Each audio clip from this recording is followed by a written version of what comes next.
Hey there, friends. David Lightbringer here. And A Knight of the Seven Kingdoms Season 1 has come and gone. And one of the things that everyone really seems to agree on, besides the general success that they had, bringing A Knight of the Seven Kingdoms to life, there we go. You stubborn little candle. We're keeping this take. We're just rolling. Besides the general success of bringing the story to life, was the way some of the secondary characters really hit us in the feels a little more, even than in the novella. And chiefly, I'm talking about Lionel Baratheon, Rhaemond Fossaway, and Prince Maekar Targaryen, and his brother Maekar, or whatever they said. And his brother, Maekar. Point is, it wasn't very respectful, and we're here to right that wrong. And of course, I did already make a video about Lionel Baratheon, and another about all the rebellious Baratheons and Durndans. And so we are here today to celebrate the life and times of Maekar Targaryen, who sent his brother Baelor to meet his Maekar.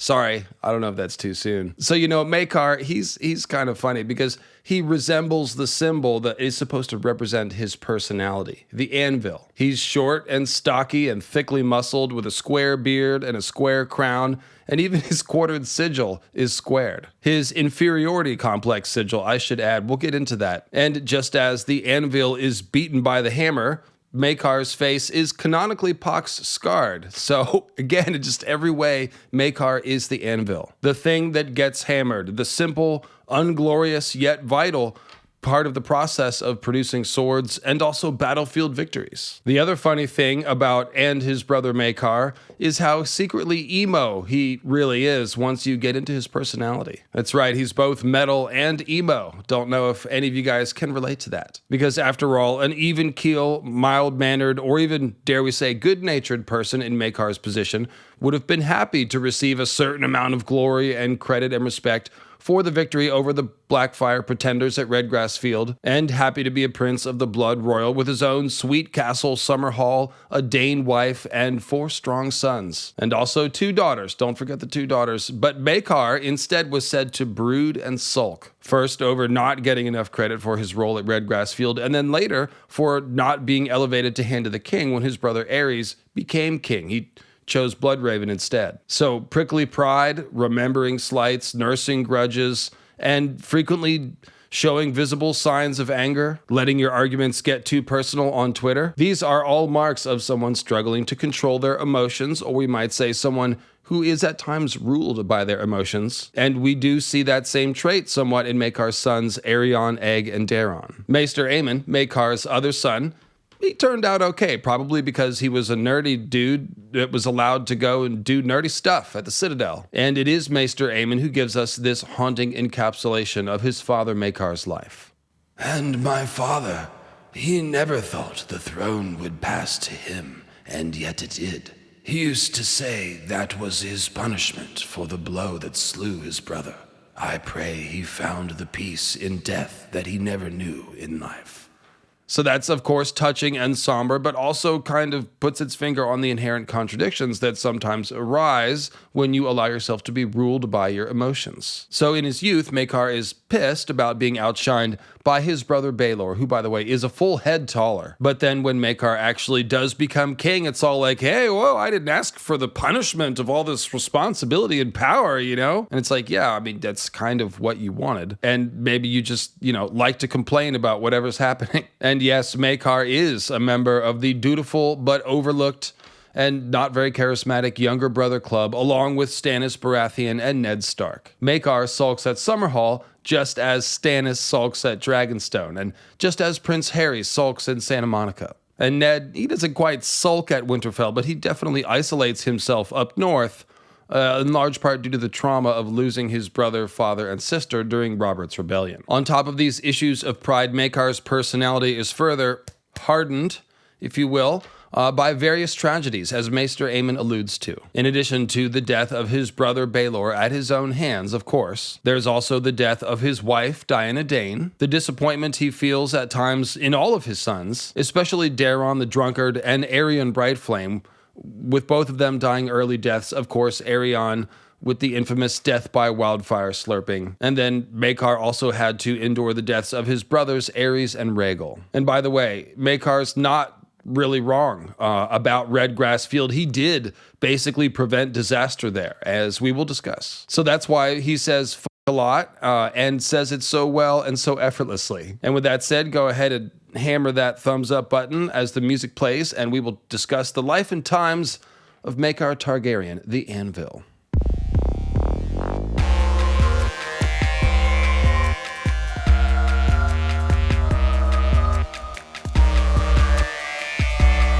So yeah, Maekar's sigil, it does reflect a bit of an inferiority complex. It's just the Targaryen sigil repeated 4 times so that no one will ever forget that he's the 4th son of King Daeron the Good. It's basically the equivalent of Prince Harry titling his book The Spare. And by the way, I don't follow the British monarchy. All these jokes are coming from Maynard James Plum, my manager, so leave a comment, let me know if they were funny. Anyway, the whole thing about, and spoiler alert for future Knight of the Seven Kingdoms seasons, I guess. The whole thing about Aeg being an unlikely king, remember he's named Aegon the Unlikely, is that he's the 4th son of a 4th son, and that starts with his dad, who made it his whole personality. Maekar was born sometime in between 174 and 179 AC, which puts him on the younger side of all the Targaryens and Targaryen bastards getting ready to fight in the Blackfyre Rebellion, which comes along in 196 AC. As you may recall from the Blackfyre Rebellion video, thanks for watching everyone, King Daeron II was the king in the 12 years leading up to the war. And during that time we have the famous Sir Quentin Ball, Fireball, training all the Targaryens, and again, Targaryen bastards, in the training yard, everyone who would be involved with the war. First we have Baelor Breakspear and Daemon Blackfyre, both born in 170 AC. Then 2 years later, Bittersteel in 172. Bloodraven is born in 175 AC. And again, Maekar anywhere from 172 to 179, probably towards the back half of that range. Baelor and Maekar's 2 non-martial brothers, let's say, the bookish Aerys and the somewhat touched by madness Rhaegal, who Maekar loved well, were both born sometime after 171 and before Maekar's birth. So presumably they were there in the training yard too, struggling to keep up with all these puissant warriors in the making. In other words, it's not just that Maekar is younger and shorter than his brother Baelor and growing up in Baelor's shadow. He's kind of like the youngest kid in the neighborhood playing basketball with all the older kids, or something like that. And you know how those kids are. They turn out nasty. And not nasty like in a character deficient way, just, you know, they play tough. No man fights so fierce as one neglected by his mother. So whether you want to call this Napoleon complex or younger brother syndrome, Maekar has it, and he seems to be short on any sort of humor or grace that would make the situation more bearable. He's not a bad person, he's not growing up to be dishonorable or cruel, just a little humorless, very humorless, and also very earnest and a bit prickly, and rather severe in his thinking. Again, this is all a lot like Stannis. And more than anything, Maekar just wasn't going to be overlooked simply because he was younger and further down in the line of succession. All right, let's talk about how Maekar Targaryen is the true hero of Redgrass Field, everyone. That's right. And in all seriousness, there is a sort of heroic, doing what needs to be done, rising to the occasion aspect of Maekar's personality that does come to the fore during the Blackfyre Rebellion. Maekar's part in the battle often gets summed up as Maekar was the Anvil because he formed a shield wall against which his brother Baelor hammered and smashed the Blackfyre army. But it's actually more complicated and more heroic than that. What actually happened is that Maekar rallied the remnants of 2 sort of halfway smashed Targaryen armies that were on the verge of being routed and whom had effectively lost their leader twice. So first it was Lord Donald Arryn arriving first and commanding the vanguard of the Targaryen army, but his lines were smashed by Daemon Blackfyre, who fought like the warrior himself that day, according to Sir Eustace. Although Lord Donald wasn't slain, we're told that his forces were on the verge of being routed when Sir Gawain Corbray of the Kingsguard arrived with reinforcements. That's when the warrior himself, Daemon Blackfyre, who was armed, of course, with the Valyrian steel sword Blackfyre, fought his famous duel with Sir Gawain.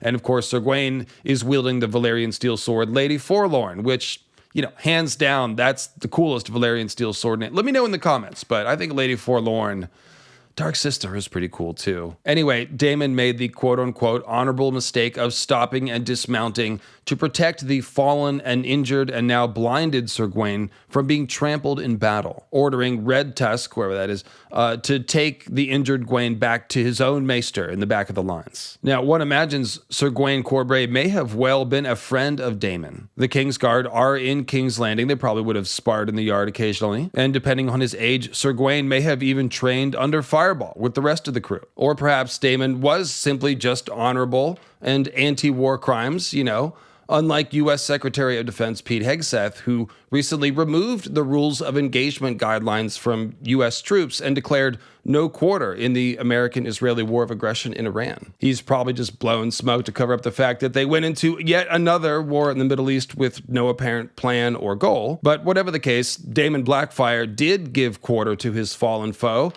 and as we know, Bloodraven took the opportunity to somewhat less than honorably pick off Daemon and both of his eldest sons with his enchanted weirwood arrows. That was when Bittersteel took command, regrouping the fleeing Blackfyre army and leading a quote-unquote mad charge against Bloodraven's position atop Weeping Ridge. The charge seems to have been successful in that Bittersteel was able to reach Bloodraven and duel him, and of course this is the fight where Bloodraven loses his eye. It was only then that Maekar and Baelor turned the tide of battle once more. Sir Eustace, who of course was there, speaks of, quote, Prince Baelor's hammer blow against the rebel rear, the Dornishmen all screaming as they filled the air with spears. But it was actually Maekar who had the harder job of the two brothers. He came in and rallied the shattered Targaryen vanguard of Lord Aaron, as well as whatever was left of Sir Gawain's reinforcements. So these are disorganized remnants of different armies and companies. He rallied them all together to form a new shield wall in the heat of battle, and then led the fight himself from the front. So that means he's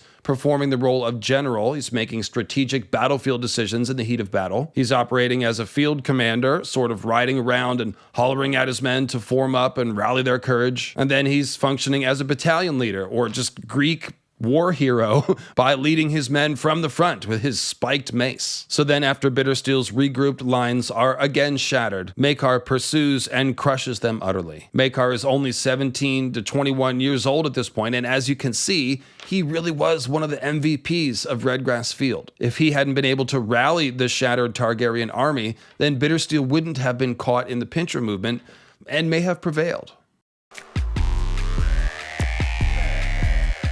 Alright, so by the time of the tourney at Ashford Meadow in 209 AC, where the events of the Hedge Knight and A Knight of the Seven Kingdoms Season 1 take place, it's been 15 years since the Blackfyre Rebellion, and several things have happened to Maekar in the time between. As we mentioned, his wife Diana Dane tragically passed away sometime after the birth of their last child, so probably like 3 to 6 years before Ashford Meadow, and one imagines the effect on Maekar of Diana Dane's death would probably have been much like the effect of Joanna Lannister's death on Tywin Lannister. In both cases, it's a man who is already nearly humorless, losing the one person they were close to, the one person that made them smile, and never smiling again. So the main thing that Maekar is dealing with in that moment when the tourney begins is the inadequacy of his sons. As Raymond Fossaway's, there's Raymond. Let me know if you want a Raymond Fossaway video. Probably not enough to make a whole Raymond video, but he is cool. In any case, the Hedge Knight version of Raymond says this when describing Maekar. The king's fourth son, not as bold as Prince Baelor, not as clever as Prince Aerys, nor as gentle as Prince Rhaegal, and now he must suffer seeing his own sons overshadowed by his brothers.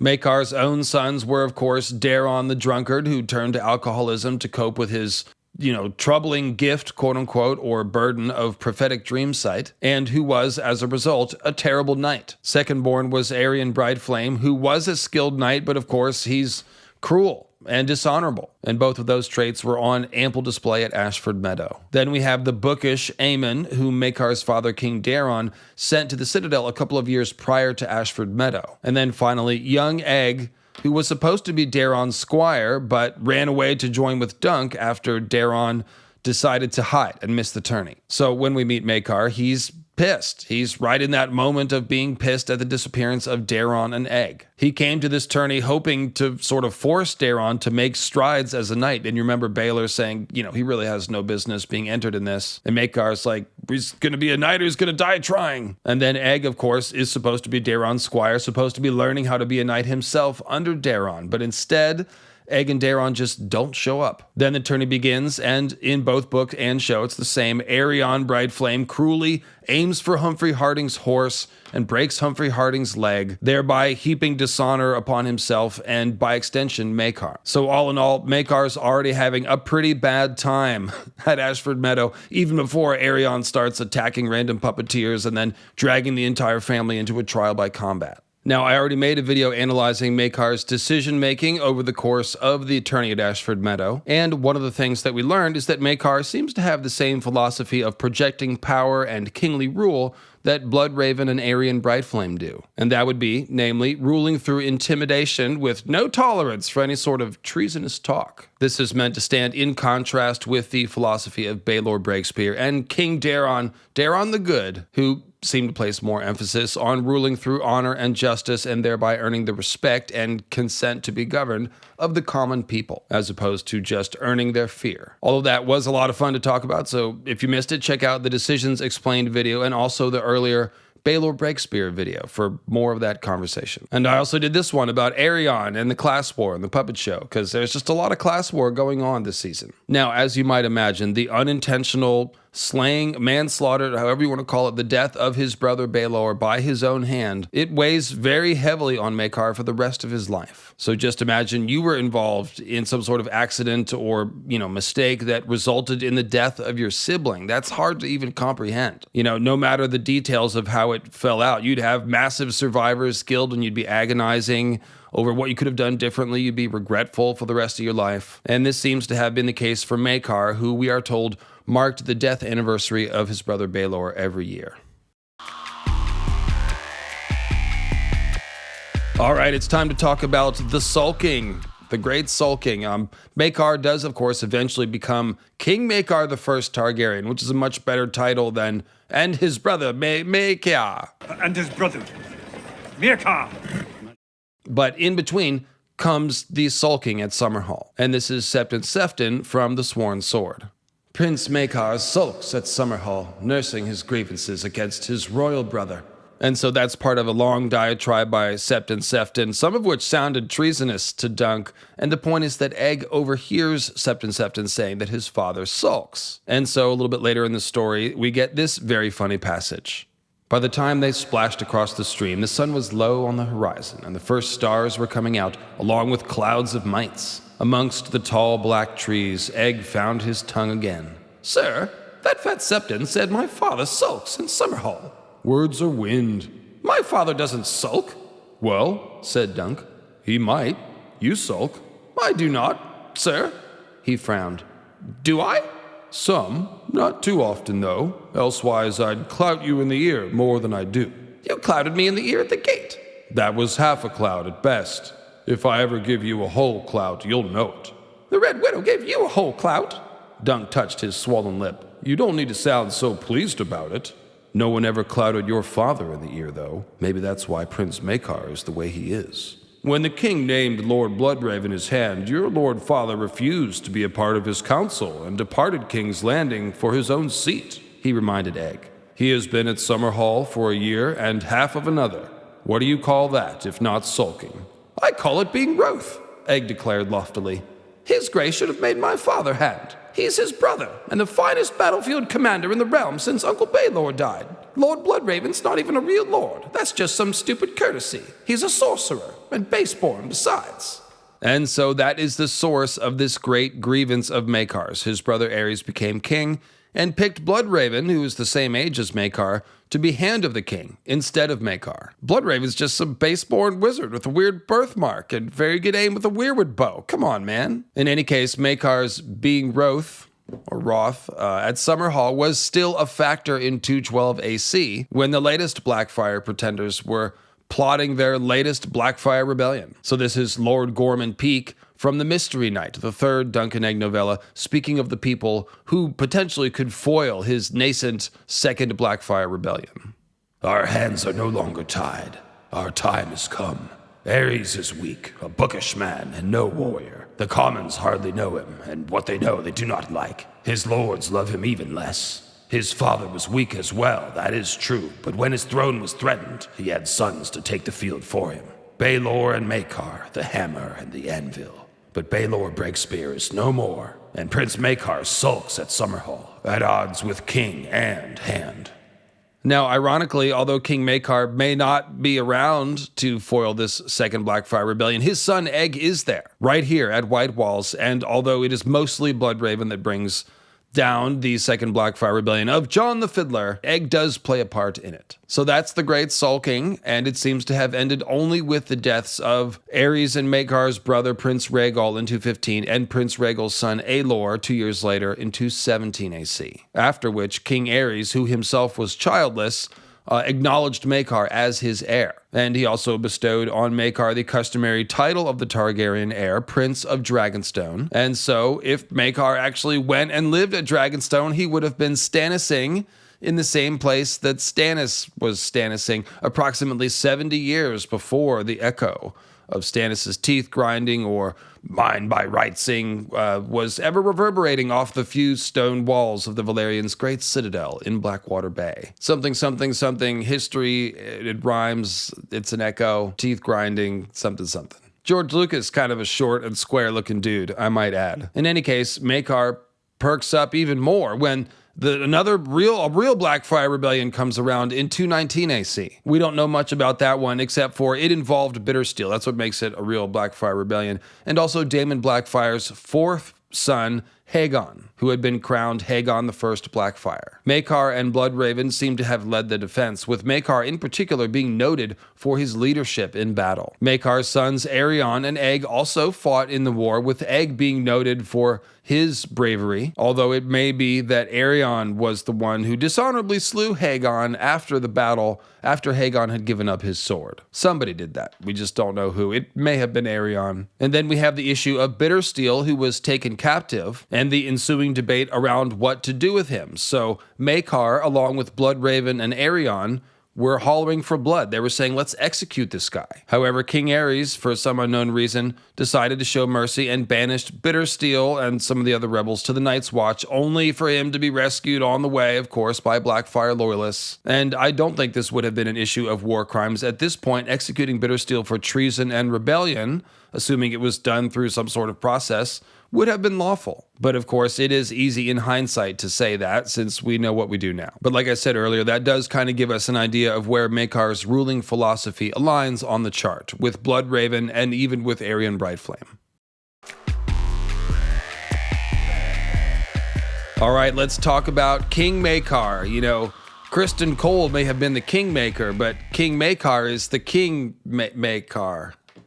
Yeah, he did make a king. His son Egg, of course, his fourth son, was a king, and Maekar's own kingly reign began in 221 AC. So just a couple years after that third Blackfire Rebellion, where Maekar laid down the law. Maybe he got to be the hammer that time, I don't know. And that, of course, was following the death of King Aerys, you know, due to natural causes or Bloodraven. It's hard to say. But whichever it may be, Aerys and Maekar are both in their late 40s at this time. So Aerys is dying a little young, and Maekar is becoming king. I don't know, I guess that's a good age, late 40s. It's a little older than most Targaryen monarchs, I think. And one of the most interesting things about Maekar's early reign is that he kept Bloodraven on as Hand of the King, which kind of implies that Maekar's, sulking, that bitterness may have only been directed at his brother not picking him, as opposed to at Bloodraven for being picked. Or it could be that Maekar just got over it eventually, and, Bloodraven's extreme competency and usefulness eventually won him over. But whatever the case, Bloodraven remained Hand of the King throughout Maekar's entire reign as king.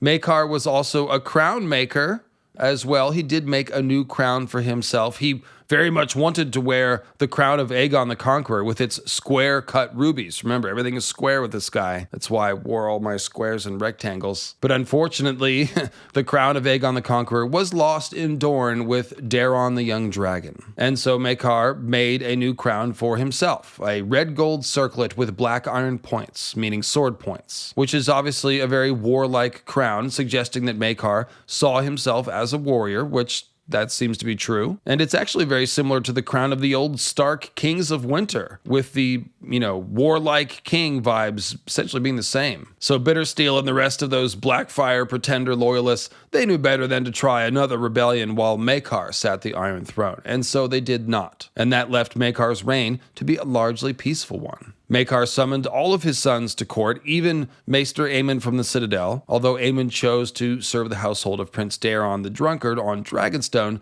so as not to step on the toes of the Grand Maester in King's Landing. So Maester Aemon, very conscientious, and that arrangement lasted until Daeron's death. Apparently he caught a pox from some sex workers, or again, maybe Bloodraven, and we don't know when exactly that happened. But it does seem to have happened before Maekar's death. So then in 232 AC, Maekar suffered the death of his second son, Aerion Brightflame. This is the infamous wildfire slurping, which Aerion thought would transform him into a dragon, but as Lord Commander Mormont says, transformed him into a corpse instead. At that point, Maekar was in his late 50s, and although he may have been one of the only people that was sorry to see Aerion die, you have to imagine this would have been like the final disappointment in a long series of being disappointed with his son and trying to get him to shape up, and then he brings this foolish death upon himself, and I'm sure that was just awful. Maekar may not have been the best dad, but he did care. He was trying. So yeah, this would have hit him really hard. Now, Maekar only had about a year to chew on that death of his son Aerion, because in 233 AC, Maekar's head was crushed by a rock hurled from the battlements of Starpike Castle during the Peak Uprising, which, by the way, could be considered a kind of Blackfire adjacent rebellion, because of course the Peaks had been involved in the previous ones and were still mad at the crown. Now, what King Maekar, again in his late 50s, was doing on the front lines with his men, quote, storming the castle, one can only speculate. But one might speculate that he may have been sort of throwing himself into battle as part of a way of dealing with this extreme grief and rage and bitterness at the death of Aerion and all the other stuff that had been piling up over the years. It really just kind of seems like one of those signature A Song of Ice and Fire, going out with a sword in my hands and a curse on my lips moments, of which George is so fond. But let me know in the comments what you think. Foolish, grief-stricken or not, he certainly went out like a boss, fighting from the front lines as he always did. And then following Maekar's death, the Great Council of 233 AC was called, where presumably Bloodraven perfectly enacted his will in the context of his larger scheming. This left Egg on the throne, Bloodraven on his way to the Night's Watch with 200 or so of his specially trained Raven's Teeth soldiers to take it over, and with yet another Blackfire loyalist pretender scum killed under less than honorable circumstances, let's be honest. And so once again, that is check and mate for Bloodraven. And these were the life and times of King Maekar. Thank you for watching the video. You've been a beautiful audience, and now we'll blow out the candles. As the music plays us out, leave a comment, hit the buttons.